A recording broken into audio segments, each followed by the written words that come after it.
हे आहे दक्षिण सोलापूर तालुक्यातील वळसंग. इतिहासाची समृद्ध परंपरा आणि उज्ज्वल भविष्याची नवी दिशा. प्रगतशील आणि वेगाने विकसित होणारे गाव वळसंग.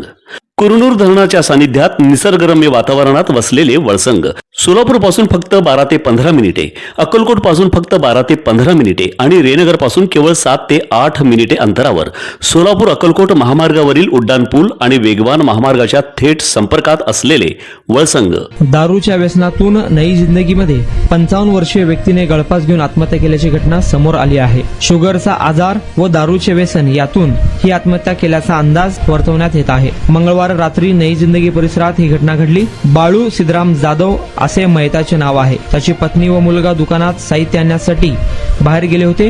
घरात कोणीच नसताना बाळू यांनी रात्री 10 वाजेच्या सुमारास राहत्या घरातील लिंबाच्या झाडाला केबल वायरने गळफास घेऊन जीवनयात्रा संपवली.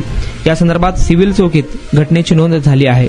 महामार्गावरून थेट वळसंगला सोलापूर अक्कलकोट गुलबर्गा महामार्ग, मोहोळ मंद्रुप वळसंग रिंग रूट, मुंबई पुणे हैदराबाद महामार्ग आणि सुरत चेन्नई ग्रीनफील्ड एक्सप्रेस अशा एकापेक्षा जास्त महामार्गाने वेढलेले गाव म्हणजे आपलं वळसंग. वळसंग हे आता महाराष्ट्राच्या नकाशावर नव्या विकासाचे केंद्र बनले आहे. वळसंगमध्ये आहेत प्रसिद्ध मंदिरे, सोलार हब, टोलनाका, जवळच आहे कुरनूर धरणाचे ताजे पाणी आणि निसर्ग सौंदर्य आणि विविध ठिकाणी आकर्षक हॉटेल्स व ढाबे सुद्धा. प्रवासात थकलेल्या प्रवाशांसाठी स्वादिष्ट जेवण, आराम, ताजेतवाने आणि प्रदूषणमुक्त वातावरण.